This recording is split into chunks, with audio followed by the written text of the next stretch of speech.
बिगड़ने से जीवन अस्त व्यस्त।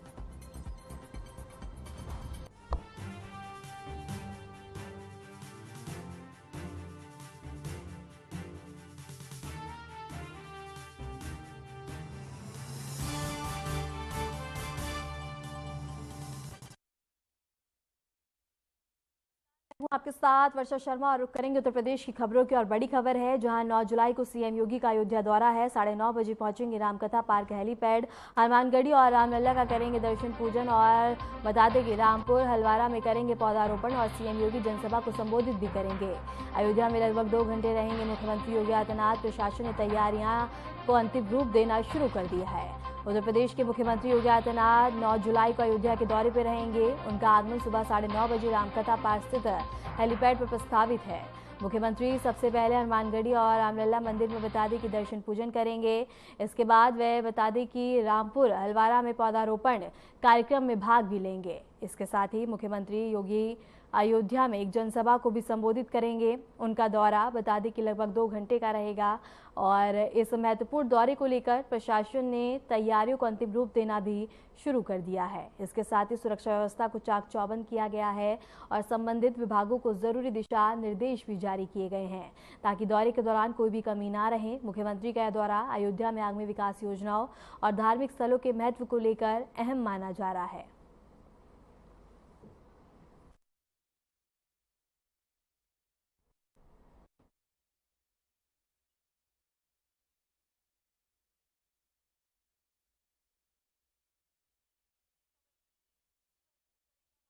अमित कुमार का। अमित, क्या कुछ जानकारी है? सीएम योगी आदित्यनाथ का दौरा है।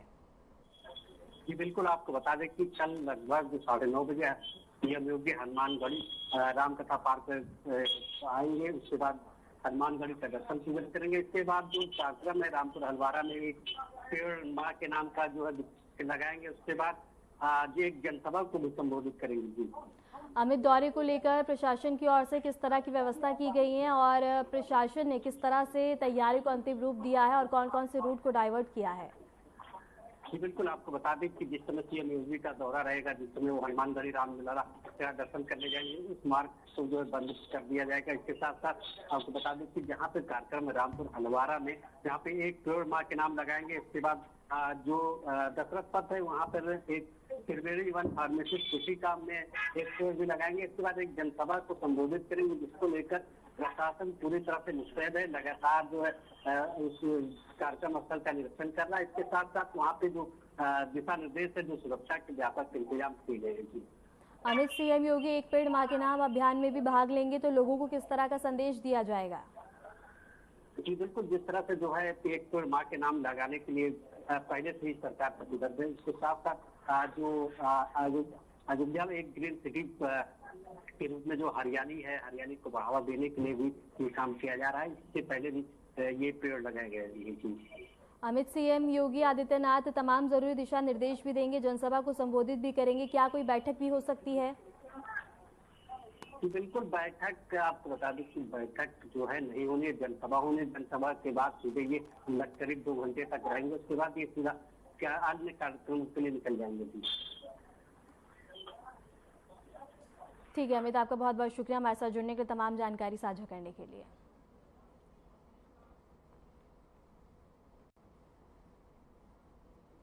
रुक करेंगे अगली बड़ी खबर की ओर। शिक्षा मंत्री गुलाब देवी सड़क हादसे में घायल और इसके साथ ही मंत्री गुलाब देवी सहित 2 को चोटें आई हैं। काफिले में चल रही गाड़ियों से टकराई कार। इस वक्त की बड़ी खबर है, जहां बता दें कि शिक्षा मंत्री गुलाब देवी सड़क हादसे में घायल। इसके साथ ही मंत्री गुलाब देवी सहित 2 को चोटें आई हैं। काफिले में चल रही गाड़ियों से टकराई कार। इस वक्त की बड़ी खबर है, जहां बता दें कि शिक्षा मंत्री सड़क हादसे में घायल हुए हैं और इसके साथ ही मंत्री गुलाब देवी सहित 2 को भी चोटें आई हैं और काफिले में चल रही गाड़ियां कार से टकराई। इस सब की बड़ी खबर है, जहां बता दें कि मंत्री गुलाब देवी सहित 2 लोगों को चोटें आई हैं और इसके साथ ही शिक्षा मंत्री हादसे में घायल हुए हैं। और इसके साथ ही बता दें कि शिक्षा मंत्री गुलाब देवी सड़क हादसे में घायल हुए और मंत्री सहित 2 लोगों को चोटें आई हैं और काफिले में चल रही गाड़ियों से टकराई कार, जिसके चलते यह हादसा हुआ।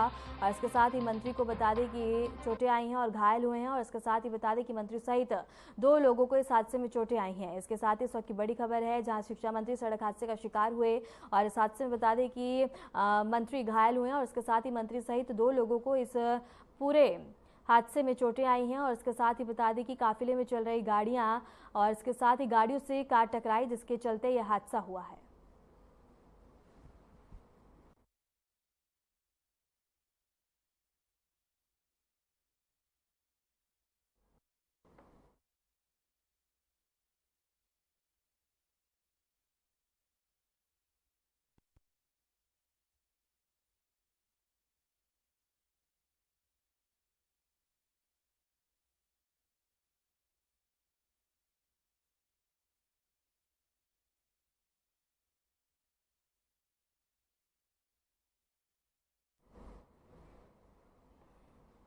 रुक करेंगे अगली बड़ी खबर की ओर। यूपी में 15 जुलाई को कौशल दिवस आयोजित किया जाएगा। इसके साथ ही कौशल विकास मिशन के तहत इसका आयोजन किया जा रहा है। 12 से 14 जुलाई तक रोजगार मेले लगेंगे। युवाओं को सीधी नियुक्ति का अवसर मिलेगा। हर जिले को 50,000 रुपए की धनराशि दी जाएगी।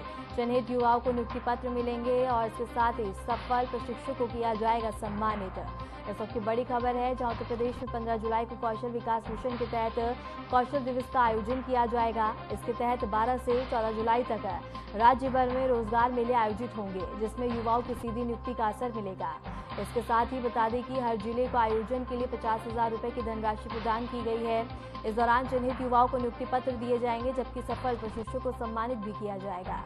सरकार का उद्देश्य है कि ज्यादा से ज्यादा युवा कौशल के जरिए जुड़े और इसके साथ ही बता दें कि उनको रोजगार भी मिले।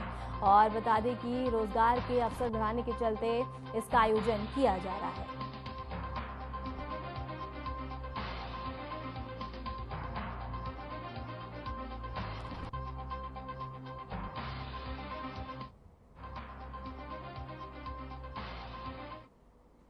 फिलहाल रुकते हैं एक छोटे से ब्रेक के लिए, बने रहे हमारे साथ।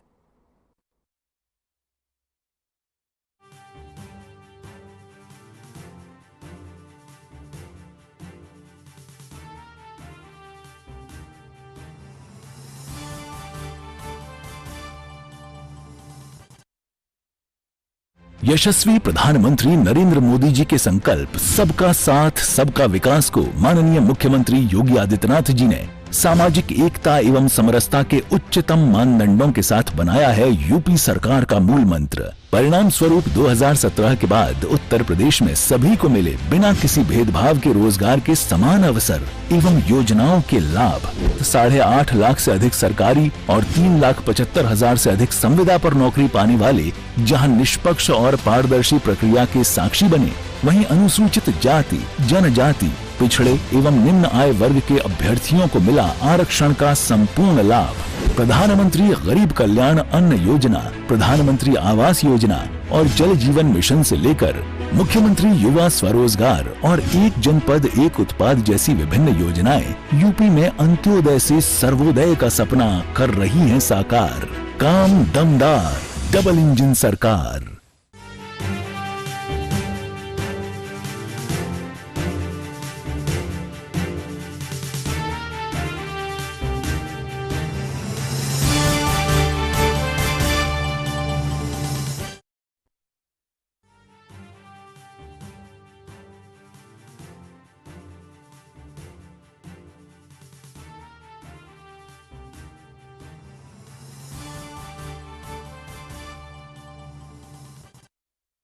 ब्रेक के बाद स्वागत है। खबरों में आगे बढ़ते हैं। कांवड़ यात्रा को लेकर सियासी घमासान अब जोरों पर है, जहां एक और योगी सरकार कांवड़ियों की सुरक्षा के लिए और अन्य व्यवस्था में तैयारी से लगी हुई है, तो वहीं दूसरी ओर विपक्ष लगातार योगी सरकार पे सवाल करते हुए नजर आ रहा है। और इसी के चलते आज बता दें कि सपा प्रमुख अखिलेश यादव ने बयान दिया और बयान के बाद से ही सरगर्मियां तेज हो गई हैं। उन्होंने कहा है कि अगर कांवड़ियों की सही में वाकई में अगर व्यवस्था करनी है, उनके लिए कुछ करना है, तो अब उनके पैर दबाने के लिए सीडीओ और एसडीएम को लगाना चाहिए। इसी को लेकर देखिए हमारी खास रिपोर्ट। सीएम योगी का एक्शन मोड, हेलीकॉप्टर से निरीक्षण करते सीएम योगी। पुलिस फोर्स को निर्देश देते हुए मुख्यमंत्री योगी आदित्यनाथ कांवड़ यात्रा को लेकर सख्त हैं। साफ कह रहे हैं कि कानून व्यवस्था से खिलवाड़ करने वालों की खैर नहीं। श्रद्धालुओं की सुरक्षा सबसे पहले है। यही वजह है कि हेलीकॉप्टर से रूट का निरीक्षण किया और हर जिले को अलर्ट मिला। समाजवादी पार्टी के लोग हमेशा प्रदेश में तुष्टीकरण की राजनीति करते रहे हैं, उनका पुराना इतिहास रहा है। हमारी प्रतिबद्धता उत्तर प्रदेश की कानून व्यवस्था को चाक चौबंद रखने को लेकर के है। हर स्थिति में हम कानून व्यवस्था को मेंटेन करेंगे और कांवड़ यात्रा सुव्यवस्थित संपन्न हो। धर्म कर्म के लिए जो हमारे भाई जा रहे हैं उनको कोई दिक्कत न हो। वो जो व्रत है, व्रत के दौरान उनको खाने पीने की जो दुकानें हैं शुद्ध मिले, उनके मनपसंद भोजन मिले। हर क्रेता का ये अधिकार है कि वो जाने कि विक्रेता कौन है और किससे वो सामग्री खरीद रहा खाने योग्य। लेकिन अब उत्तर प्रदेश में कांवड़ यात्रा को लेकर प्रशासनिक आदेशों पर सियासत गर्म हो गई है। समाजवादी पार्टी के राष्ट्रीय अध्यक्ष अखिलेश यादव ने मुख्यमंत्री योगी आदित्यनाथ की सरकार पर तीखा हमला किया है। हमला करते हुए बोले हैं कि सरकार को कांवड़ यात्रियों के लिए भोजन और स्वास्थ्य सुविधाएं उपलब्ध कराने पर ध्यान देना चाहिए, न कि दुकानों पर मालिकों के नाम प्रदर्शित करने जैसे दिखावटी आदेशों पर। यही नहीं, अखिलेश यादव ने तो जैसे तंज की मशीन खोल दी है। कहा अगर सेवा ही करनी है तो डीएम को भोजन बांटने में और एसपी को सेवा में लगा दो। क्या भक्तों की सेवा सिर्फ प्रचार के लिए हो रही है? कांवड़ कॉरिडोर का क्या हुआ और मीडिया कर्मियों से क्या बोले अखिलेश यादव, आइए आपको सुनवाते हैं। कोई ऐसा कॉरिडोर बनाते जिसमें कांवड़ियों को आराम करने का, उनके खाने पीने का, उनके स्वास्थ्य को लेकर के चिंता करते। हम तो इनसे कहेंगे कि कमिश्नर डीएम एसपी को लगाएं सेवा के लिए, खाना वाना की व्यवस्था के लिए, और सीओ और एसडीएम को लगाएं उनके पैर दबाने के लिए, तो शायद उससे बड़ा आराम मिलेगा उन्हें। क्योंकि अगर सीओ एसडीएम इस स्तर के अधिकारी उनकी सेवा करें, पैर दबाएं, तो उन्हें भी पुण्य मिलेगा और एक सेवा का भाव जो पैदा होता है वो भी पूरा होगा। यही है हमारी वैदिक परंपरा, यही हमारा आस्था है। तो मैं उम्मीद करता हूं कि मुख्यमंत्री जी क्यूआर कोड तो बना ही रहे हैं, इसके साथ साथ ये भी एक जियो जारी कर दें कि डीएम एसपी खाना स्वास्थ्य सेवाएं देखेंगे और सीओ और एसडीएम उनके पैर वैर दबा के सेवा करेंगे।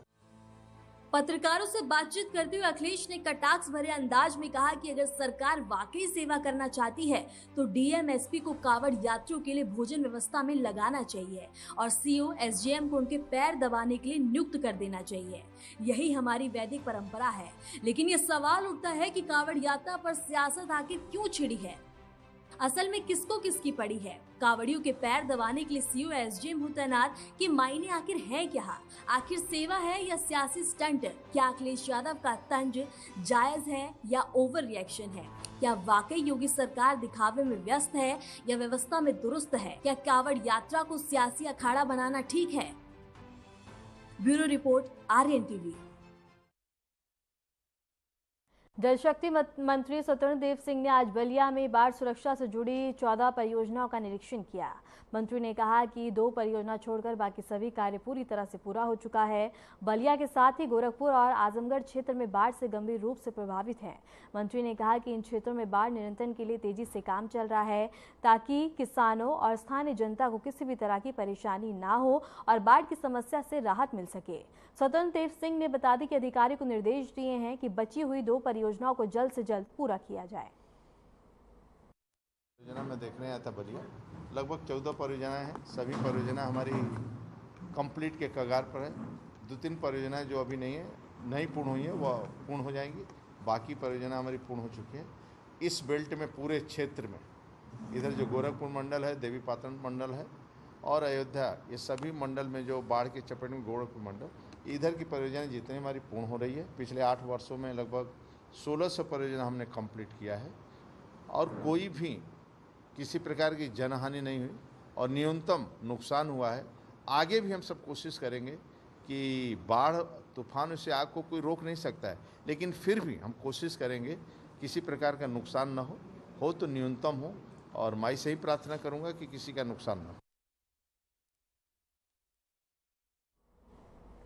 रुक करेंगे बड़ी खबर की ओर। बता दें कि यूपी में पीसीएस अधिकारियों का तबादला हुआ है और इसके साथ ही बता दें कि संत कुमार बने उप संचालक चाकबंदी और इसके साथ ही शेरी बनी उप आयुक्त निर्वाचन आयोग और चकबंदी विभाग में अदला बदली देखने को मिली है। और इसके साथ ही कार्मिक विभाग ने आदेश जारी किया है। इस वक्त की बड़ी खबर है, उत्तर प्रदेश सरकार में पीसीएस अधिकारियों के तबादले करते हुए नई तैनातियां की गई हैं। संत कुमार को उप संचालक चकबंदी बनाया गया है, जबकि शहरी को उप आयुक्त निर्वाचन आयोग नियुक्त किया गया है। यह फेरबदल बता दें कि चकबंदी विभाग और निर्वाचन आयोग के बीच आपसी अदला बदली के तहत किया गया है। कार्मिक विभाग ने तबादलों से संबंधित आदेश भी जारी कर दिए हैं।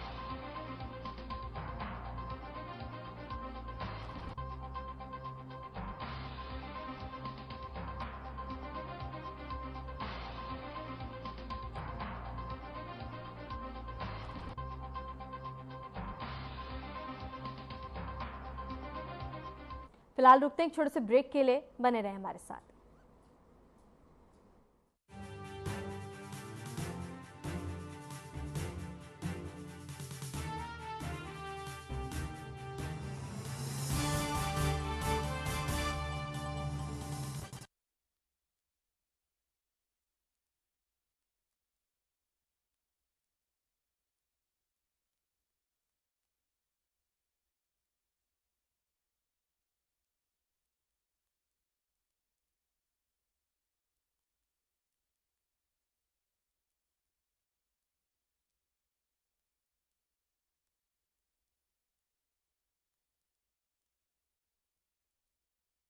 नवाचारी और नवोन्मेषी शिक्षा व्यवस्था से युवाओं की आशाओं को नई उड़ान दे रहा है नया उत्तर प्रदेश।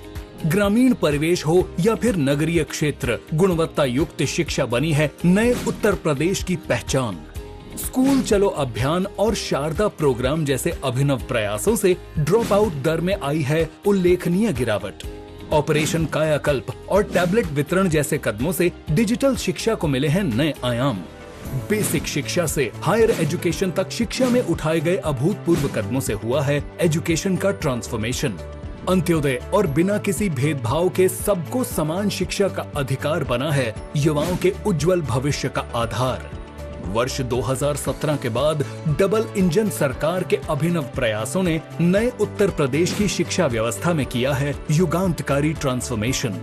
समान शिक्षा का अधिकार, डबल इंजन सरकार।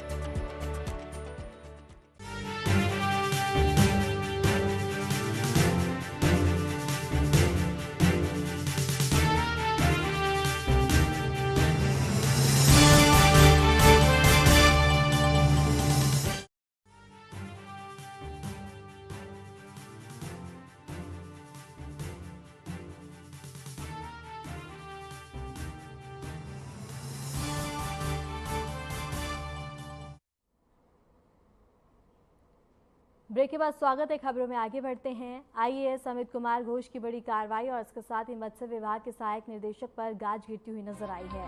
अमित घोष ने मनीष कुमार को निलंबित कर दिया है। प्रारंभिक जांच में गंभीर लापरवाही के संकेत मिले हैं। इस वक्त की बड़ी खबर है, जहां बता दी कि अधिकारी अमित कुमार घोष ने बड़ी प्रशासनिक कार्रवाई करते हुए मत्स्य विभाग के सहायक निदेशक मनीष कुमार को निलंबित कर दिया। जांच में मनीष कुमार के खिलाफ गंभीर लापरवाही के संकेत मिले हैं, जिसके आधार पर यह निर्णय लिया गया। कार्रवाई से विभाग में हड़कंप मच गया और अन्य अधिकारियों को भी सतर्कता बरतने के निर्देश दिए गए हैं।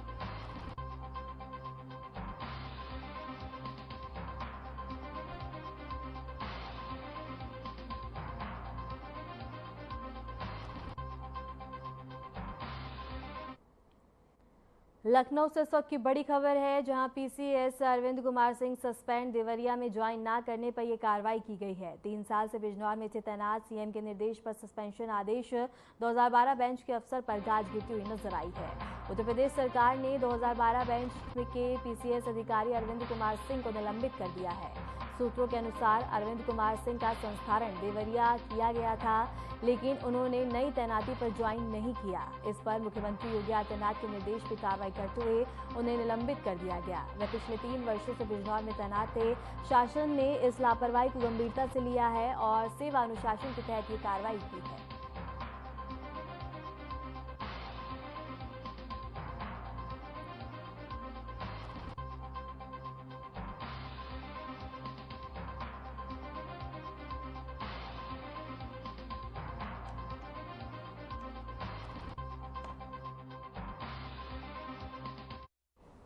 लखनऊ से बड़ी खबर है, जहां अवध बार एसोसिएशन चुनाव की तारीख घोषित कर दी गई है। 29 जुलाई को होंगे बार एसोसिएशन चुनाव के लिए मतदान। न्याय भवन में बनाए जाएंगे मतदान केंद्र। अध्यक्ष, महामंत्री समेत कई पदों पर होगी वोटिंग। लखनऊ से बड़ी खबर है, जहां अवध बार एसोसिएशन चुनाव की तारीख घोषित कर दी गई है।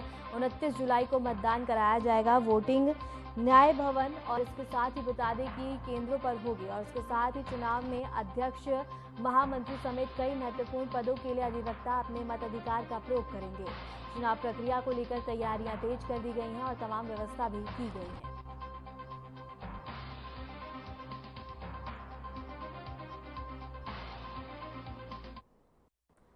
खबर श्रावस्ती से है, जहां डीएम अजय कुमार द्विवेदी ने बड़ी जानकारी दी है और कहा है कि विकास एवं पुरस्कार विभाग द्वारा संचालित स्वयं संभव अभियान 2024 में उत्कृष्ट प्रदर्शन करते हुए जिले को प्रदेश में प्रथम स्थान मिला है, जिस पर प्रमुख सचिव बाल विकास एवं बता दें कि विभाग की तरफ से जिले को प्रशस्ति पत्र प्रदान किया गया।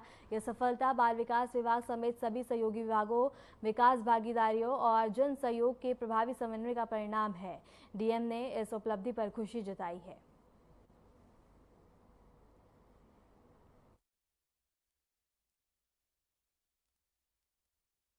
देखिए, संभव अभियान जो है पोषण अभियान के अंतर्गत आता है और इस अभियान के दौरान जो बच्चे कुपोषित होते हैं, तो अति कुपोषित से कुपोषित और कुपोषित से उनको स्वस्थ बनाने की प्रक्रिया होती है। सैम से मैम और मैम से नॉर्मल कैटेगरी में बच्चों को लाया जाता है। इसके लिए जो है बृहद स्तर पर हम लोगों ने अभियान चला के सभी जगह बच्चों को चिन्हित किया और जहाँ बच्चे सैम थे उनको कुछ को होम ट्रीटमेंट दिया गया और कुछ को जो है एनआरसी में लाके उनको ट्रीट किया गया।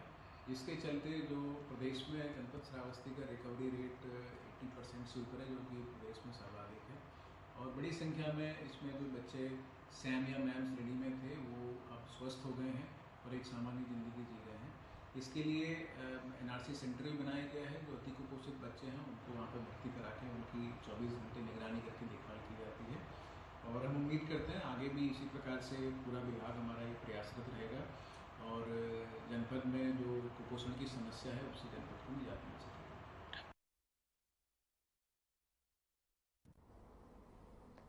लखनऊ और कानपुर के लोगों के लिए खुशखबरी भरी खबर है, जहां लखनऊ और कानपुर मेट्रो से जुड़ेगी रैपिड रेल। रैपिड रेल से जुड़ेंगे दोनों शहरों के मेट्रो स्टेशन। नयागंज, कानपुर और ओवैसी के बीच चलेगी रैपिड रेल। दोनों स्टेशनों के बीच बता दें कि नया कॉरिडोर बनेगा। 40 मिनट में तय होगा लखनऊ से कानपुर का सफर। इस वक्त की बड़ी खबर है, जहां बता दें कि लखनऊ और कानपुर के लोगों के लिए बड़ी खुशखबरी है। दोनों शहरों को जोड़ने के लिए अब रैपिड रेल परियोजना की तैयार तेज हो गई है और प्रस्तावित योजना के तहत रैपिड रेल लखनऊ के अमेठी और कानपुर के नयागंज मेट्रो स्टेशन को सीधे जोड़ेगी। इस रूट पर बता दें कि लंबा कॉरिडोर बनेगा। रैपिड रेल के जरिए दोनों शहरों के बीच का सफर महज 40 मिनट में पूरा किया जा सकेगा। यह प्रोजेक्ट न सिर्फ यात्रा को तेज बनाएगा बल्कि यातायात व्यवस्था को भी बेहतर करने में मदद करेगा।